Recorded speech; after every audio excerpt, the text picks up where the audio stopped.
거듭남은 예수 그리스도의 명령입니다. 기독교인에게 거듭남은 선택이 아니라 필수입니다. 거듭나지 못하면 하나님의 나라를 볼 수 없기 때문입니다.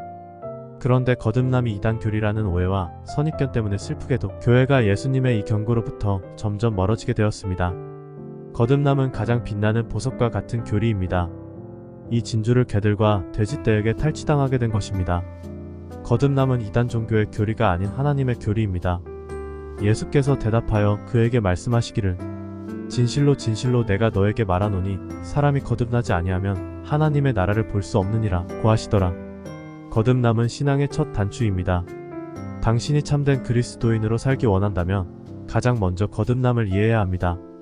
아무리 교회를 오래 다녀도 이 거듭남을 이해하지 못하면 어떻게 다시 모태로 들어가란 말인가 라며 비웃은 바리새인과 같습니다. 아무리 말씀을 읽어도 이해하지 못하고 적용도 할 수 없는 어두운 상태로 남아있게 됩니다. 곧 말씀 따로, 삶 따로 사는 신앙의 위선자가 될 수 있습니다. 하나님께서 가장 미워하시는 신앙은 위선입니다. 거듭남은 사람의 전통과 교리를 믿고 행하고 고행, 훈련, 노력함이 아닌 오직 성령님으로만 가능합니다. 마치 사울이 바울로 거듭난 것처럼 마가의 다락방에서 성령을 받고 거듭난 제자들처럼 그리스도의 영이신 성령에 의해 영과 혼과 육의 삶의 태도가 이전과 180도 달라져야 합니다. 거듭나면 예수 그리스도께서 모든 삶에서 영향력을 끼치시게 됩니다. 나의 삶이 초기화가 되고 모든 목표가 말씀으로 다시 세팅이 됩니다. 거듭남은 생각의 변화, 가치관의 획기적인 변화를 가져옵니다. 아, 이것이 거듭남이구나 라고 무릎을 치게 됩니다. 이것을 깨닫는 것이 진리를 깨닫는 것이며 하나님의 자녀로 태어나는 순간입니다. 성령님은 하나님께서 주시는 거듭남의 선물입니다. 하나님께서는 누구든지 성령님을 구하는 자에게 선물로 주신다고 하셨습니다. 성령님께서 사람을 거듭나게 만드시기 때문입니다. 만일 당신이 이 선물에 관심이 없고 구하지 않는다면 어떻게 주시겠습니까? 하나님께서 보내시는 성령이 없으면 사람이 어떻게 구원을 받나요? 아버지께서는 온 인류에게 이 구원의 선물을 준비하셨지만 강요하지 않으십니다. 그리고 기다리고 계십니다. 그래서 성령님을 요청하는 자에게만 주십니다. 제가 수십 년간 거듭나지 못한 이유는 거듭나게 하시는 성령님을 구하지 않았기 때문입니다. 거듭남에 대해 한 번도 고민하지 않고 구하지 않았기 때문에 주지 않으신 겁니다. 제가 청년 시절에 거듭남에 대해 조언한 자매가 있었습니다. 저는 그 자매의 조언을 듣고 한 귀로 흘려버렸습니다. 이런 믿음이 있구나, 희한하네 라고 생각하고 이내 잊어버린 채 나름 열심히 교회 생활을 했습니다. 그 후에 거듭남은 구원파의 이단교리라는 부목사님의 말을 듣게 되었고 이후에는 거듭남이 머릿속에 삭제된 채 수십 년을 살게 되었습니다. 그렇게 저는 성령님께서 거듭나게 하시는 분이시라는 것을 온전히 인지하지 못하고 성령님을 순간적인 능력이나 에너지로 말씀을 볼 때, 찬양할 때 잠시 역사하시는 영으로만 부분적으로 알고 있었습니다. 당시 많은 훌륭한 성도들이 있었음에도 저는 참 무지하고 어리석은 양이었던 것 같습니다.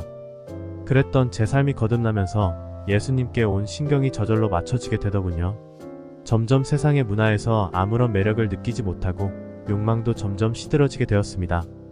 아무리 다른 방향으로 돌려놔도 결국 제자리로 돌아가는 나침판처럼 세상 속에 함께 어우러져 산다 해도 곧 다시 예수 그리스도로 마음의 방향이 맞춰지게 되죠.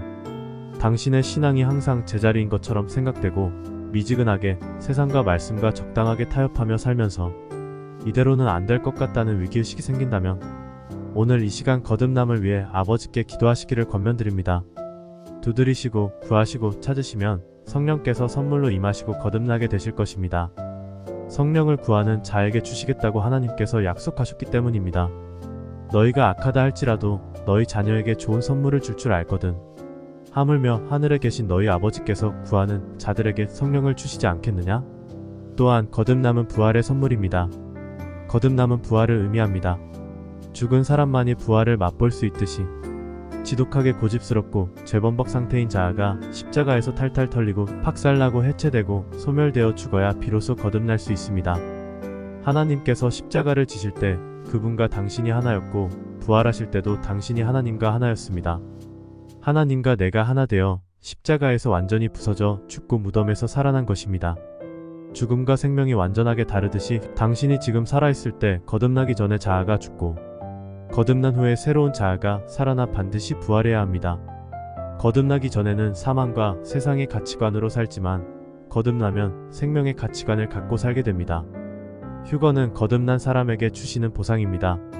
우리의 영혼이 거듭난 것처럼 우리의 육체도 거듭나는 날이 있습니다. 그것이 휴거입니다. 성령님의 마지막 사역은 죽은 성도를 먼저 부활시키시고 그 후 살아남은 성도를 함께 변화시키셔서 하늘로 끌어올리시는 것입니다. 영화로운 몸을 덧입고 주와 같이 하늘로 올라가는 것은 거듭난 자녀에게 주시는 완벽한 선물입니다. 휴거도 이단에게 빼앗긴 소중한 교리입니다. 다시는 이 소망의 복음을 이단에게 넘겨주어서는 안 됩니다. 휴거가 더 이상 세상의 조롱거리가 되어서도 안 됩니다. 가장 놀랍고 경이로운 사역이 당신에게 곧 일어나리라는 소망을 마음에 품는다면 세상에서 가장 영광스러운 사람일 것입니다. 사도들도 당시의 예수님의 부활처럼 그들의 육체도 하늘나라로 올라가리라는 산 소망을 갖고 살았습니다. 그렇게 갈망하다 순교해서 잠든 사도들이 당신의 휴거를 본다면 얼마나 부러워하겠습니까? 예수님께서도 한 번 죽으셨는데 당신이 죽음을 보지 않고 영광의 사람으로 변신한다는 것이 얼마나 기쁘고 놀라운 일일까요? 하나님께서 인간이 되셔서 십자가 위에서 거룩한 피를 모두 쏟으심으로 나의 모든 죄가 처리되었고 죽으신 지 3일 만에 부활하셔서 하늘로 올라가심으로 인해 성령께서 우리를 도우실 수 있게 되었습니다. 즉 죄인인 우리가 하나님께 성령님을 보내달라고 합법적으로 요청할 권리가 생긴 것입니다. 구원을 위한 기도만이 죄인에게 유일하게 허락하신 기도입니다. 사형수에게는 구원의 동아줄만 필요할 뿐입니다. 그것이 하나님께서 기뻐하시고 기다리시는 기도입니다. 하나님은 지금 당신에게 그 기도만을 요구하십니다. 지금 성령님이라는 선물을 하나님께 요청하십시오. 성령님께서 거듭나게 해달라고 지속적으로 요청하셔야 합니다. 성령께서 말씀을 통해서 당신이 예수 그리스도와 함께 십자가에 못 박혔고 그 분과 함께 부활한 존재라는 것을 깨닫게 하실 것이며 거듭나게 하실 것입니다. 거듭난 사람이 비로소 이 세상을 넉넉히 이기는 사람, 여호와의 군사가 될 수 있습니다. 환란을 이기는 유일한 사람이 될 수 있습니다. 거듭난 자만이 예수 그리스도의 이름으로 무엇이든지 기도할 수 있고 구할 수 있는 자격이 있습니다. 더 나아가 하나님의 유업을 이을 왕같은 제사장들, 다가올 하나님의 나라의 상속자들이 될 수 있습니다. 거듭난 사람은 창조주 하나님께서 완전하고 새롭게 만드신 거룩한 사람입니다. 저는 당신이 이 완전한 사람이 되시기를 간절히 축복하며 기도합니다.